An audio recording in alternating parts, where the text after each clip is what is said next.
Welcome in to Seahawks Today, powered by Chat Sports. Tyler Jones here with you. Happy to have you with us.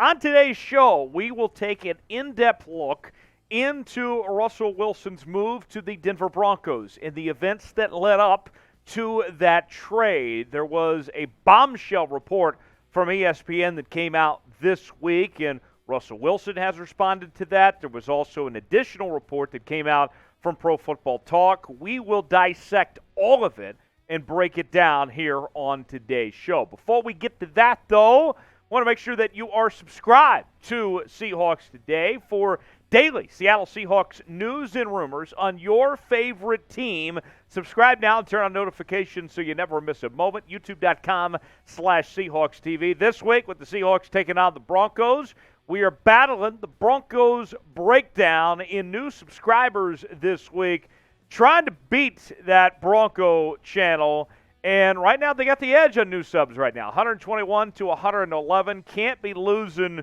to the Broncos off the field, especially after them bringing in Russell Wilson and all that. No. We got to own the internet. So subscribe now. Let's beat the Broncos breakdown before the bowl kicks off. Subscribe now, youtube.com/Seahawks TV.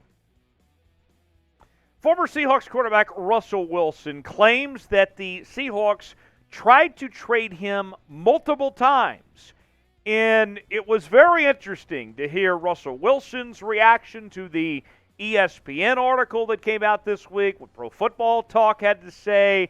And so we'll try to go through all of it on today's show. Let's begin with Russell Wilson on Seattle's trade attempts. This is what Wilson had to say.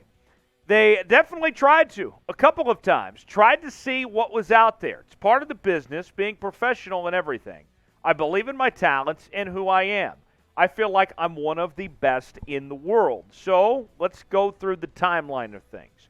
Beginning in 2017, Seahawks general manager John Schneider attended Patrick Mahomes' pro day at Texas Tech. Now, nothing happened there, obviously. Mahomes ended up with the Kansas City Chiefs as the Chiefs traded up to pick Mahomes. But then that was followed up the next year in 2018 by John Schneider attending Josh Allen's pro day. Obviously, he was good at scouting with two future Pro Bowl quarterbacks that were there in 17 and 18, but it did raise some eyebrows in Russell Wilson's camp of why they were looking at these quarterbacks back-to-back years.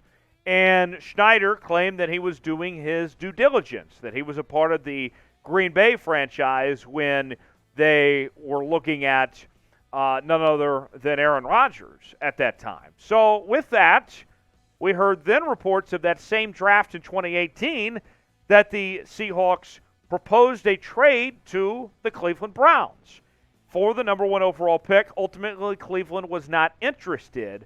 This is according to ESPN, and that number one pick ended up being Baker Mayfield. So that, very fascinating. So then we go to 2019, and according to Pro Football Talk in a report this week, the Seahawks were interested in trading with the Cardinals for what ended up being the number one pick, Kyler Murray. So I guess John Schneider really liked those Oklahoma quarterbacks those years. But then things seemed to ease a bit tension-wise, as later on that year, in 2019, the Seahawks and Russell Wilson agreed to a 4-year, $144 million extension. And in that contract extension, there was a no-trade clause, and so Russell Wilson, if he were to be traded, would have to waive that no-trade clause. And then we fast-forward 3 years later to 2022, and Russell Wilson is traded to the Denver Broncos. So that was the scene of events that ultimately led to this, with a lot of other factors in between. But those are just from the reports and everything that we've gathered this week. So here's how the trade went down. The Seahawks received Noah Fant, Shelby Harris, and in addition to the draft picks they received from this past draft, they also were able to get a first and second round pick next year. Also, the capital that they received include quarterback Drew Lock, and then draft picks that ended up being Charles Cross, Boye Mafe, and Tyreke Smith in that compensation. And the Broncos ultimately selected a defensive end out of Iowa State with their draft pick they received from the Seahawks in addition to Russell Wilson. So now that we've seen what the Seahawks got and still waiting on what those first and second round picks next year will turn into, that was a lot of compensation. Did the Seahawks win the Russell Wilson trade? Type Y for yes, type in for no. Let me know in the comments section below. You're about to get an ad break. Take advantage of it while the ad's playing. Get your votes in and let me know if the Seahawks won that trade involving Russell Wilson. Y for yes, in for no. Now, the truth of the matter is, when you looked at this trade and the events that led up to it, this marriage was clearly fractured and for a very long time. And at the heart of the issue of all this, Russell Wilson wanted to throw the ball more and wanted to win MVP awards and be considered among the elite quarterbacks in the NFL and wanted to pass the football a lot. Pete Carroll, quite frankly, did not want to be a pass-first offense. And he fired multiple offensive coordinators over the years for throwing the football too much and not committing to the run game the way that he liked. And that caused tension and was at the core of the point of frustration between Wilson and Pete Carroll in management. And also, one of the things that you have to look at is that the Seahawks, at the core of their success, when they won a Super Bowl with Russell Wilson, was Wilson on his rookie contract.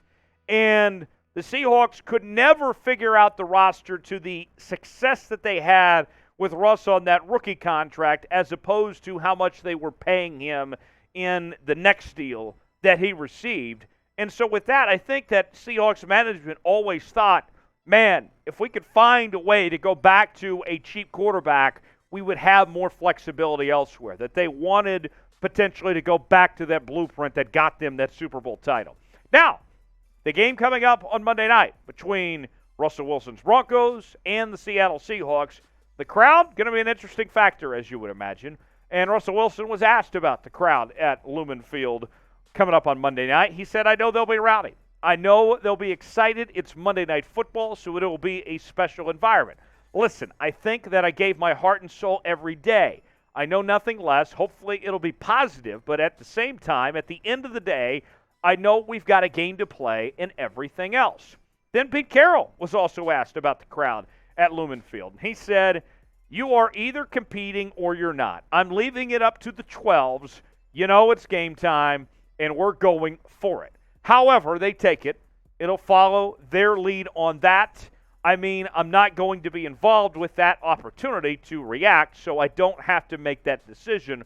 We'll see what happens, but I'm leaving it up to the 12s. I think they'll know exactly what to do. Now, here's the thing. You have every right to boo Russell Wilson, if that's how you feel. I don't think that there's a right or wrong approach to this, as long as no one gets hurt, right? And for me, when I look at this, there is, a lot of pain that I think Russell Wilson put Seahawk fans through this offseason in the events leading up to this. That there is some blame on Russell Wilson's part. And so I understand if you want to boo him. And at the same time, yes, he won that Super Bowl title, and there's a lot of things to be grateful about for what Russell Wilson did in Seattle. But you could argue the day and time to celebrate that is not his first game back wearing another uniform. That it could be later on, years down the line, when he raises the 12th man flag or when he has his number retired, whatever it may be. That could be the day to celebrate Russell Wilson. Monday night might not necessarily be that day. That's up to you ultimately to decide. So, what would your reaction be to Russell Wilson's return? Remember when Sue Bird, Seattle legend in the WNBA, had her final regular season game just a while back, and they put Russell Wilson in the video? Russ got booed in Seattle there. So, I think there's going to be at least a few boos in there. If not the majority, you'll be able to hear the boos. Are you going to boo or are you going to cheer? What would your reaction be? Type B for boo, type C for cheer. Let me know in the comments section what you're going to do one way or the other. Speaking of Monday night's game, BetUS, the exclusive betting partner of Chat Sports, is offering a great deal for Seahawks Today viewers. You can bet on this game as well as the rest of the games across the National Football League this weekend at chatsports.com/bets, and you can get a 125% deposit bonus. Put $100 down, you're going to get $125 to spend for free. And the Seahawks coming in as an underdog, 6.5 against Denver on Monday night. And I got to tell you, I'm laying the points. Give me the Seahawks to cover that 6.5-point margin. I think it's going to be closer than what the experts think. Over-under, there's going to be points in this one. I'm going to go with that 44.5 over personally. What say you? Let us know in the comment section. Get your bets in. Chatsports.com/bet, promo code Seahawks125 to get your bets in for Monday night.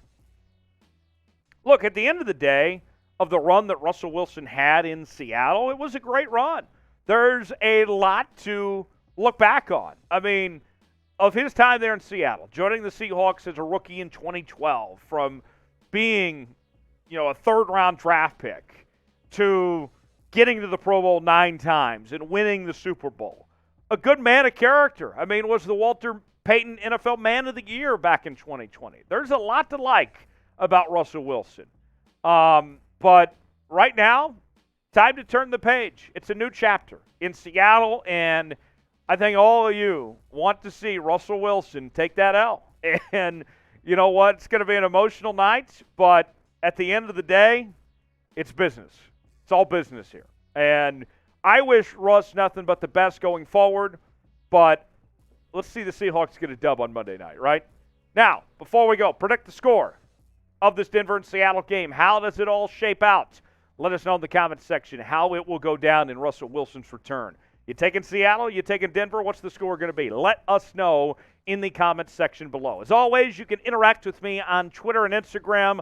I'm over on those platforms as well as Facebook as well, at Tyler Jones Live. Love talking to you guys there. We will see you on Monday for our live watch party here on the channel. Have a great rest of your weekend. Enjoy some football.